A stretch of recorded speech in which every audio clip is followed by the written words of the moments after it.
I usually get a delay for a few seconds, so I'm gonna bullshit for a couple seconds. Okay, I think it's working now. So, welcome to the Flipping and Wholesaling Houses in New York show. I am Michael Pinter, where I teach you how to start flipping and wholesaling houses in New York, or if you're already doing it, how to grow your business. Now, I got a question: how to find homes for sale by owner. So, I'm going to talk about how to find them. There really are two ways, and then if you stay to the end, I'm going to sort of explain to you why, of all the methods of selling, for sale by owner is probably not the best one to do. Okay, so number one.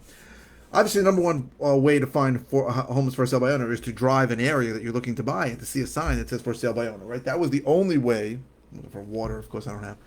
That was the only way you used to be able to sell things for sale by owner. You just put up a sign. The second way that shows up today is Zillow, right? Zillow allows you to sell by owner.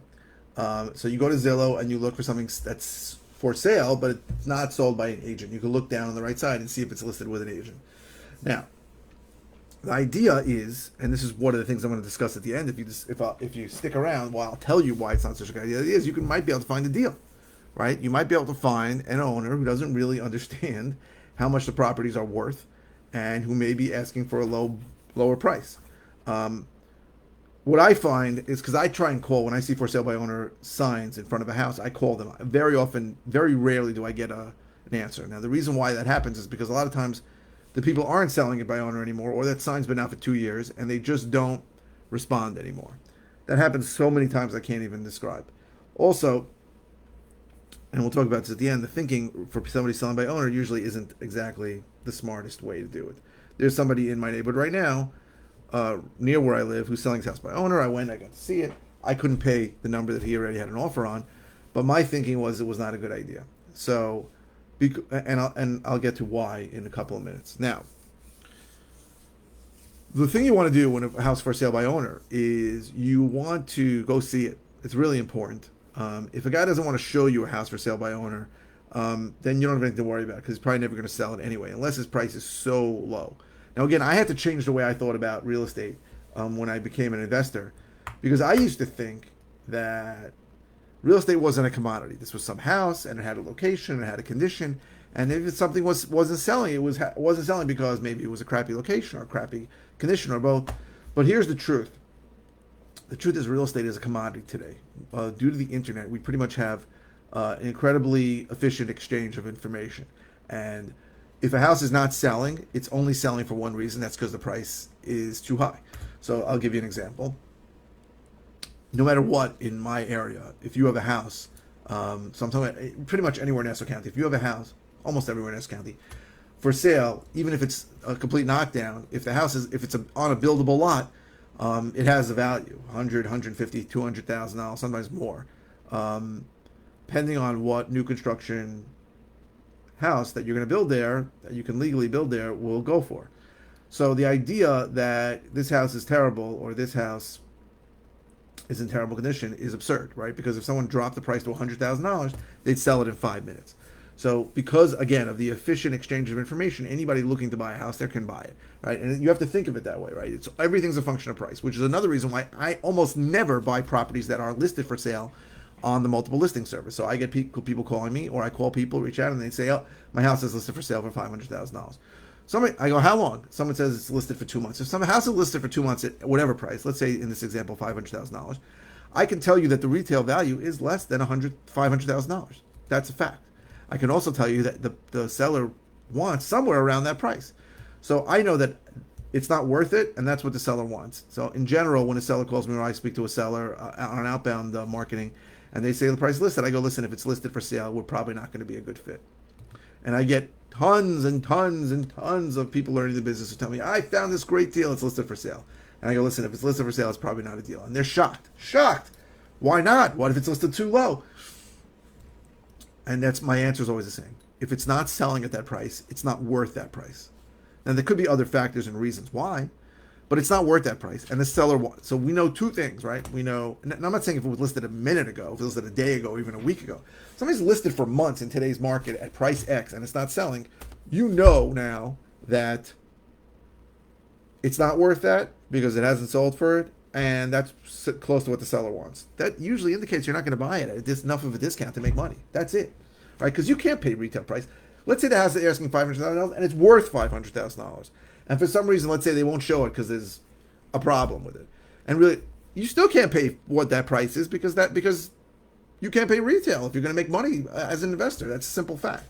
So so again, if something's listed for a significant amount of time, well, you know two things. You know it's not worth the number that it's listed for because it would have sold there, and you know that's what the seller wants. And the fact, besides not even talking about the house now, is you can never pay retail for a house if you're going to make money as an investor.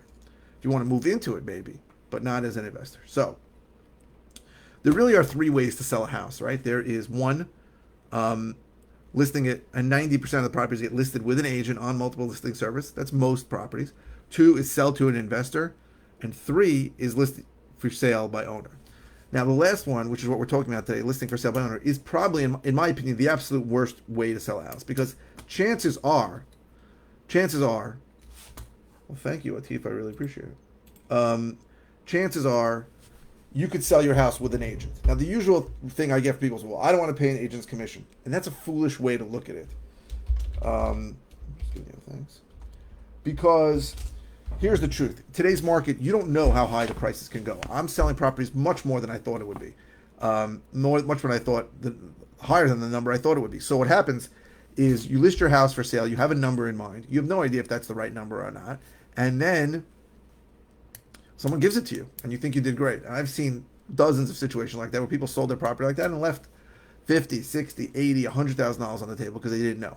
You have to show it to the most amount of buyers, and that's by listing it with an agent to really know what the value is. That's it. The idea that you know what the value is absurd. You don't know what the value is. And guess what? In today's market and over the last 6 months and 9 months, there is no limit sometimes to the value. People are paying crazy numbers. And my theory on why is because these ridiculous eviction and foreclosure moratoriums have artificially reduced the supply. There isn't enough houses out there because people that would have sold their house because they can't pay the mortgage or gotten out of the house because they couldn't pay the rent would have gone out. And because there's this artificial reduction in supply, it is incredibly high price increases because the demand is there and the supply is artificially shortened. Hopefully this will end, and I hope that things will get back to normal. But right now, the market keeps going up. So I highly advise against listing your property by yourself. I think you should list it with an agent and see what happens. You don't need to see. The thing people feel is that when they list it with an agent, that they have to use that agent, but you don't, right? You could say, I need this number. If you can't get it from me, I'm not going to use it, but try. I want that net after your commissions, right? Now you can't, net listings are illegal in New York. That means you can't tell the guy, hey, anything above 650 you get to keep. You can't do that. But you could say, listen, I need 650 after your commission, so list it at 680 or 699, and if we get it, then good. Then you'll know, because the most people will see it, and you will have an idea of what the real price is. For sale by owner is very limited amount of buyers are going to see it. Now the third one, where I come in a lot, now I also list properties, but you sell to an investor. That's where you really can't list it for sale, right? And there are a bunch of reasons why. Usually it's condition related. The house is in bad condition. The house is not mortgageable. It could be because you don't want to be on a buyer's timeline as a seller. Like you need to know when you're closing. It could be you don't want to deal with all the bullshit of people coming into your house. It could be because you don't want somebody giving you a price and then changing it. It could be a million different reasons. So I highly recommend that if your house can be sold,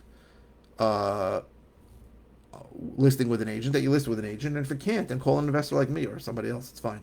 So those are really the only two ways I would recommend selling a house. I would highly discourage anyone from listing their house for sale by owner. And people tell me I did it before. I say, yeah, you did it before, but you don't know if you got the most money for it. You'll never know.